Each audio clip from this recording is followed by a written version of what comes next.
Prime Ministers may come and go, but one resident has stayed the same: Larry the cat.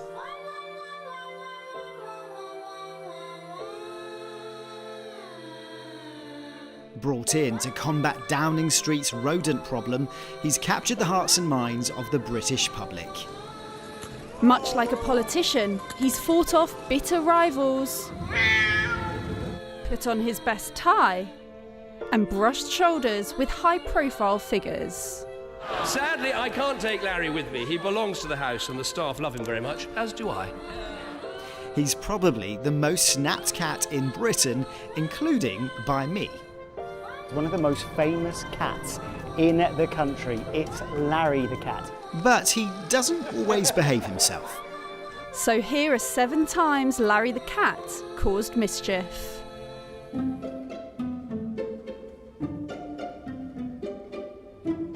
"10 Downing Street is an iconic building, full of history, but also full of rodents.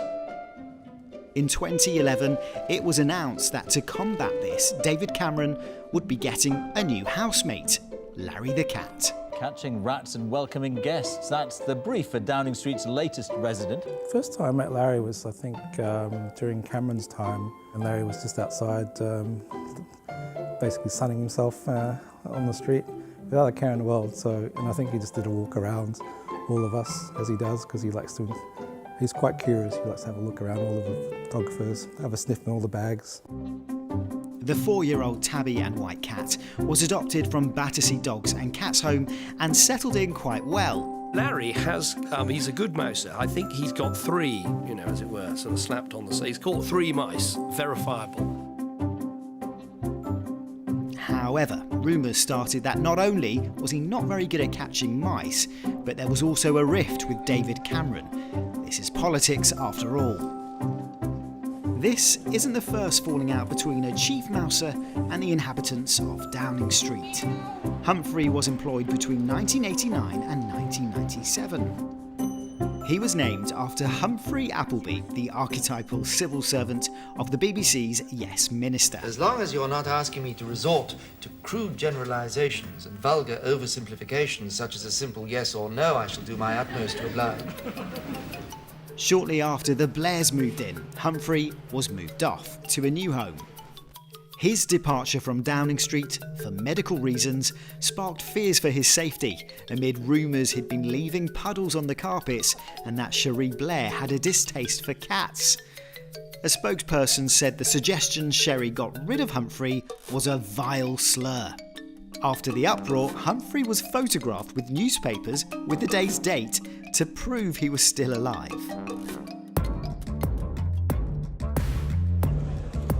Being top cat is easy when you're the only pet in the place, but over the years, Larry has had to fight off some stiff competition.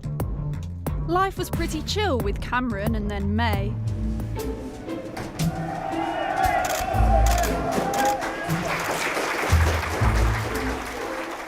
But after Boris Johnson moved in, things took a turn.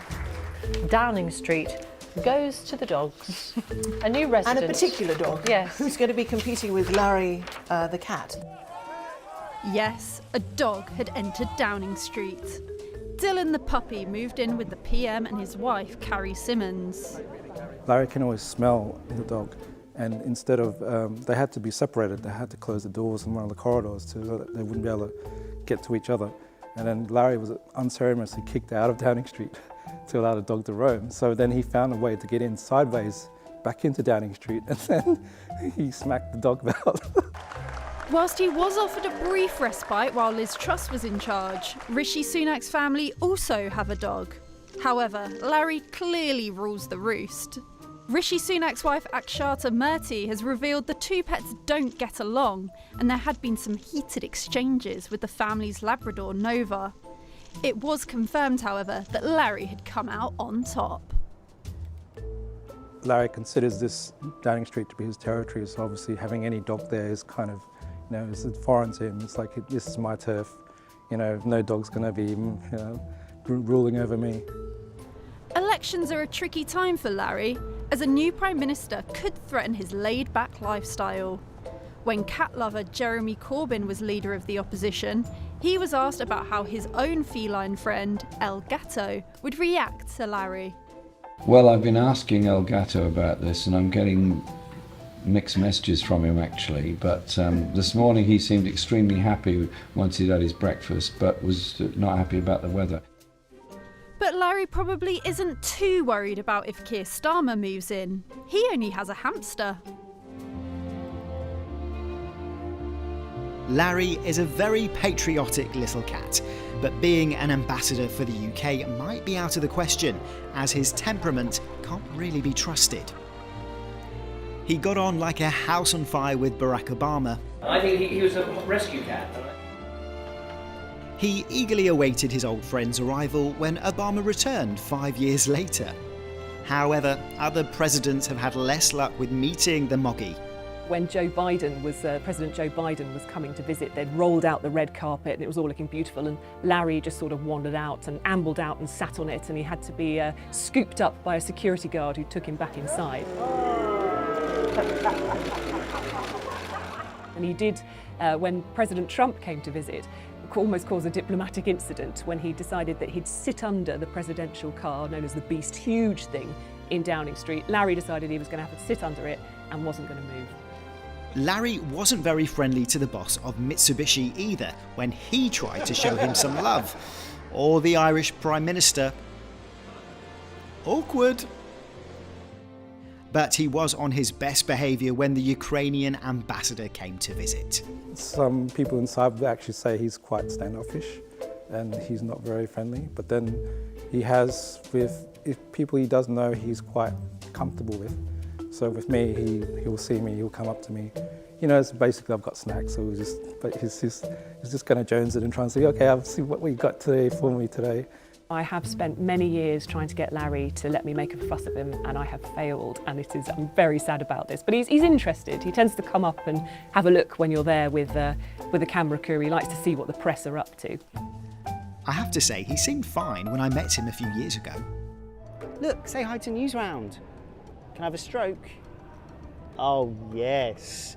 Oh, Larry. Uh-oh. Everyone wants a piece of Larry, and getting a picture of the puss is almost as exciting as actually being at Downing Street. He gets papped more than some politicians. But if you've not got clearance to get onto the famous London street, then you've probably seen Larry making moves on socials. From TikTok to Reddit, Larry gets about. But X is this cat's favourite platform, where he's even got a human to write his inner musings out for him. Paws make typing tricky, duh. I think the first time I realised that Larry was something of an internet legend was, I guess, the guy who runs the Twitter account for Number 10 Cat, basically, I think posted a couple of my images that I'd taken, I think, on that particular day. And the next thing I knew, I was just flooded with messages. Photographing Larry has definitely increased my social media presence by about 1,000%. I think on my Twitter alone, there's probably about 30k followers, and probably about 29,999 of those people are actually following me because of Larry. Larry was introduced during the Cameron era, so when he stood down in 2016, a spokesperson for the Prime Minister said that the Chief Mouser position was technically a civil servant role, so Larry would stay on. Sadly, I can't take Larry with me. He belongs to the house and the staff love him very much, as do I. Although after Theresa May moved in, concerns were raised over Larry's well-being. The cat at number 10 looks in a very sorry situation, limping with one paw in the air. Of course, Larry was fine, but whenever there is an election, people do get worried he may leave the public eye. What will happen to Larry the cat? What's going to happen to Larry the cat after the general election? It's a big question, isn't it? Never mind who runs the country, what happens to Larry the cat? I'm told that Larry the cat, the Downing Street cat who lives there at number 10, will stay on whoever wins. So if Theresa May wins, the Conservative, she'll keep the cat. If Jeremy Corbyn wins, he's got his own cat called El Gato, who will move in as well, but Larry will get to stay. He's there just getting on with his life while all this political turmoil and ups and downs happen around him, and he's just getting on with stuff. The things that go on in that building, it's got decades of history. The things that go on, the big decisions that are made, the world leaders that turn up at the front door. You think about how careers are made and lost on when the Prime Minister is having a reshuffle or something. And then you've got Larry, whose only concern is finding somewhere warm to nap. He's now lived with 1, 2, 3, 4, 5 different Prime Ministers during his time at Downing Street. But he never seems that bothered when it's time for them to move out.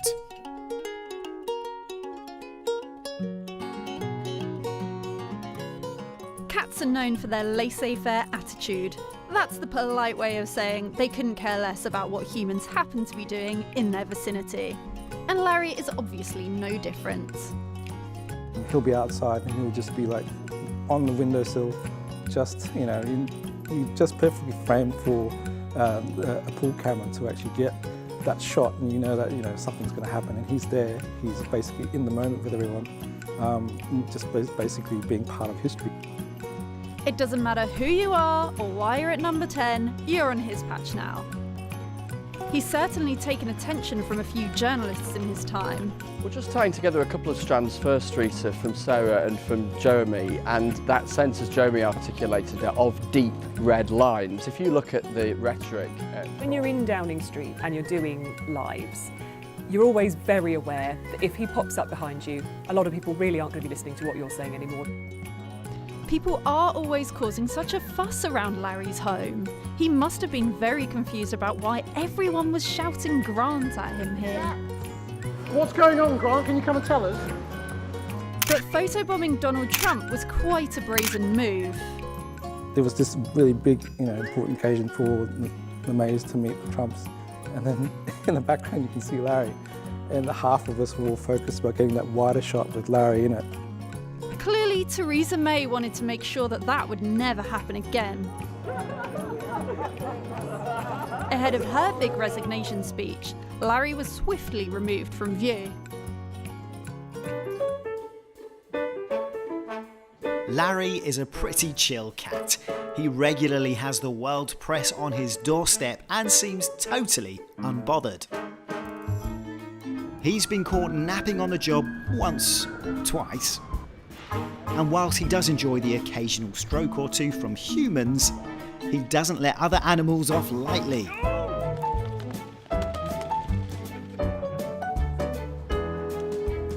This one was particularly awkward. Often you can see him stalking an unfortunate pigeon that's landed on the street, and he'll be just very quietly creeping up on it. But quite often a policeman will step in and shoo it away and save it. He's not so good, though, I have to say, at rodents. So I was there the other weekend, and this absolutely enormous rat ran down Downing Street, and he started to give it a little stalk, got bored, went and sat in the flower beds and ambled off for a little snooze. Whilst he was rumoured to have a girlfriend, he didn't tolerate his fellow feline, Palmerston. Now, a big row has been taking place on Downing Street, where the Prime Minister lives in London. But this time, it's not the politicians, but the cats who live there. Palmerston was the resident chief mouser of the Foreign and Commonwealth Office at Whitehall, and after moving in 2016, seemed to make himself at home on Larry's turf. Palmerston and Larry, they didn't get on. They had a bit of a feud. So you used to see them having a fight, a scrap, every so often in Downing Street too. So there we go, Larry's most mischievous moments. And whilst he's naughty sometimes, he's also shown that he does have a very soft side. You never know what's next in the world of politics, but let's hope he won't be retiring as Chief Mouser anytime soon.